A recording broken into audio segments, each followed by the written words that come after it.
All right, let's talk about a number that is probably staring back at you from your watch or your phone right now. It's become the absolute gold standard for daily fitness. You know the one I'm talking about, the 10,000 step goal. 10,000. I mean, it's such a nice round number, isn't it? It feels ambitious but doable. And because we see it everywhere on all our gadgets, it's become this global fitness mantra that we've all just kind of accepted as fact, as a scientifically backed target for a healthy life. But is it really? So you have to ask, right? Where did this number actually come from? Was it some huge, groundbreaking medical study? A big recommendation from the World Health Organization? Well, the real answer is probably not what you're expecting. It all comes down to this one phrase, manpoke. In Japanese, it literally means 10,000 steps meter. And that name? It is absolutely not a coincidence. In fact, it's the entire origin story. Yup, you heard that right. The 10,000 step goal we all know and love wasn't born in a lab or a medical journal. It came from a 1960s marketing campaign in Japan for a pedometer. I mean, it was brilliant marketing, it was catchy, it was memorable, and it sold a ton of devices. But science? Not so much. Okay, so if the number is basically just a really successful slogan, what does the actual science say about walking? Let's put that marketing claim up against some real, modern research and see how it holds up. Well, a huge piece of this puzzle comes from the Harvard Women's Health Study. This was a major piece of research that looked at thousands of women, and it gave us a much clearer picture of what's really going on with walking. And what they found was you really don't need to hit that 5-digit number to see some amazing health benefits. Now, check this out, because this chart just makes it so clear. On the left, you've got the risk of mortality. Now, look at the leap from that first bar to the second one.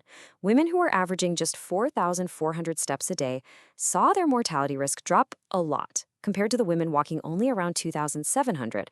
But then, look at what happens as we keep going. And this is the real kicker. The health benefits, they kept getting better and better right up until about 7,500 steps a day.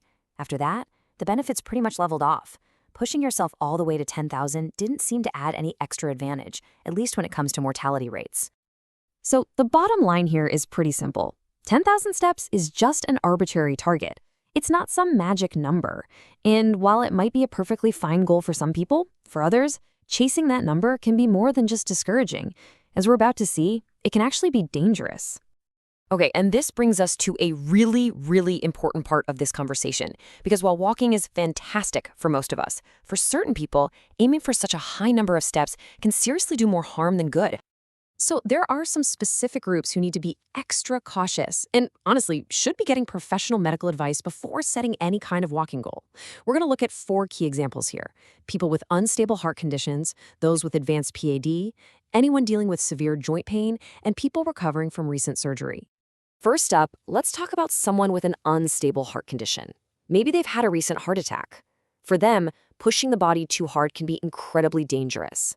Overexertion can strain the heart, it can trigger chest pain, or even cause a much more serious cardiac event. The focus has to be on a slow, gradual plan from a cardiologist. Next up is something called peripheral artery disease, or PAD for short. This condition basically reduces blood flow to your legs. So if you try to force a really long walk, it can cause intense pain and cramping because your muscles just aren't getting the oxygen they need. In really bad cases, you could even cause tissue injury. Or think about someone with, say, advanced arthritis or a really unstable knee. The constant repetitive pounding from thousands and thousands of steps puts a massive amount of stress on those already fragile joints. It can make the pain way worse and seriously increase the risk of another injury. And finally, recovery. This is a big one. After you've had surgery or a major injury, your body has one job and one job only, to heal. Pushing yourself to walk too much too soon can completely mess with that process. You could strain your stitches or even increase your risk of infection. Following your doctor's specific orders here is absolutely everything. So, if 10,000 steps isn't the magic number after all, what should we be doing? Let's switch gears and talk about a smarter way to think about this. A way that's all about quality and consistency, not just quantity.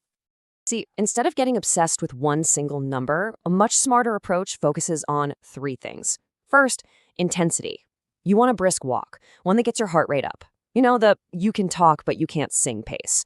Second, strength and balance. Adding in exercises for these will protect your joints. And third, and this might be the most important one, consistency. And this is just so key. A consistent, manageable walk, say 20 or 30 minutes every single day, builds a foundation of health that is so much more beneficial than just killing yourself once or twice a week to hit some arbitrary goal. It's about building a habit that you can actually stick with. Look, if you take one thing away today, please let it be this. Your walking goal should be your goal. It should be personal. It should challenge you, sure, but it should never, ever harm you.